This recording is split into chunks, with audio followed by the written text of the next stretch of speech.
Welcome back to the lab. I'm Daddy Brad. And I'm Daddy Clay. This week, thanks to our sponsor, SitterCity.com, we're bringing you a whole week of shows dedicated to the noble babysitter.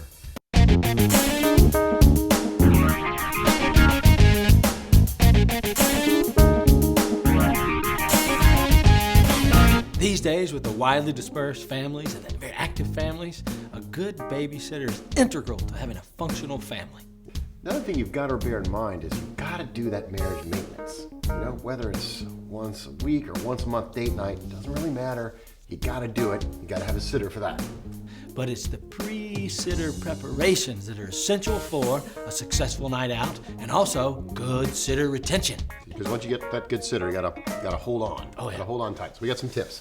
First thing, negotiate the price clearly ahead of time. It's gonna be a little steep. And I've got another idea. Take the money that you anticipate the sitter's gonna cost, take it, put it in an envelope, hide it in the house somewhere. Because I take this money with me on the date night and somehow I come home and I'm always like 10, 15 bucks short. It's kind of embarrassing. So set the money aside ahead of time and just blow your wad out there, don't you? I'm just kidding you. Okay, second thing. Make up an emergency list. You gotta have all the numbers and the folks to call should an emergency happen. Now, do the order as well. Give this to the sitter every time they come over, regardless of how many times they've been over to your house. You also want to prep the kids for the sitter's visit by saying something like, Miss Julie's coming over to play, instead of saying something like, you know, your mother and I are going out to rock the house. We might be back, we might not. We just want to abandon your ass for a little while. Don't say that. No, don't say that. You can ease the transition also by having a little treasure trove of things kind of put back. You know, like some cool videos or snacks or toys, and you bring these out only when the babysitter is coming. Right. You don't want to give those away ahead of time. No. Now, to hear it straight from the babysitters themselves, SitterCity.com helped us convene a panel of experienced and expert babysitters so we could get the real inside scoop on the do's and don'ts of babysitting. They were here in the lab just a few days ago, and here's what they had to say. I think one of the most important things is preparing your child all day long for the fact that there's a babysitter coming over at night. The more they know, the better off they'll be. If you know you're leaving the house at 7 o'clock, you have to leave at 7. Tell your babysitter to be there at 6:30 and pay her for the extra half hour. Both their cell phone numbers. I want to know where the parents are going. Just in case they don't answer their cell phone. Maybe a third number of a neighbor. An approximate time of when they're going to be back. If they have pets, emergency vet would be helpful. You just never want to be, as a babysitter, in a home where the dog is lying, having a seizure in the kitchen. Parents leave that in written format, which is good. That way there's a paper by the phone. Well, like the other night, I couldn't find someone's phone. So on the refrigerator is a good place, I think. Oh, the most important thing is the bedtime ritual. Little kids can be very particular. I think it just helps to go ahead and leave.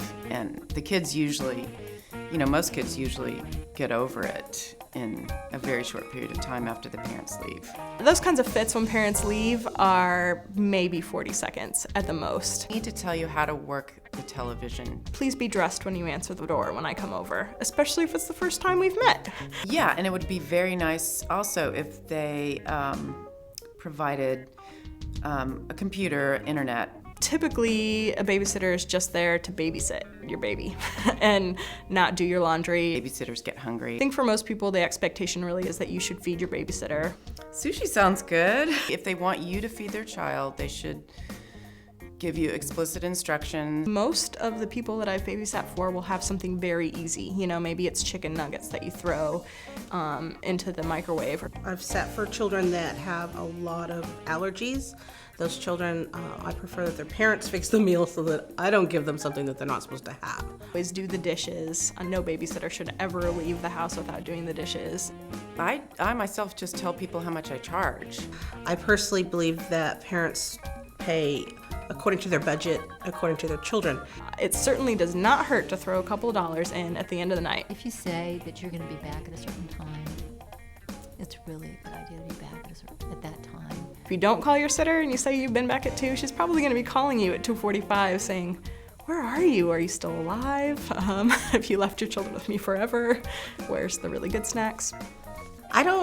Parents coming out on curfew, I don't really have a set time to go home. So I have done babysitting, till 4 in the morning. A lot of the times when I come into a household, I barely see the dad. So don't be afraid to step in and be welcoming to your babysitter and be just as part of the entire process as your spouse is, because the person that you're hiring is a decision that the two of you should be making together.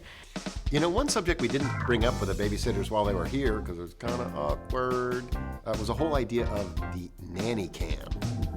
Would you be interested in setting up a nanny cam? Do you use a nanny cam? Do you tell the babysitter about the nanny cam? What do you think?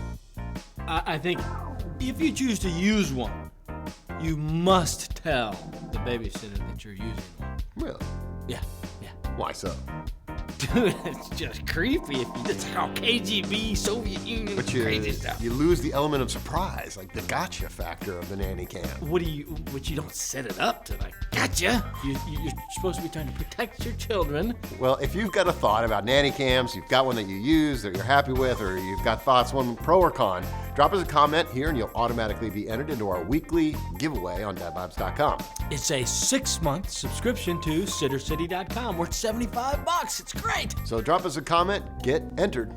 That's all for us here at The Lab. Hey, go on over to SitterCity.com and get a babysitter, and then go get crazy with your old lady. Cut a rug, do something like that. Another thing we didn't bring up was the subject of the manny. Oh, dude. Would you go for the? I'm not going there. I'm old school, dude. I don't do the manny. Why not? Do not do the manny. Dude, this is a website that's about men taking care of children. That's right.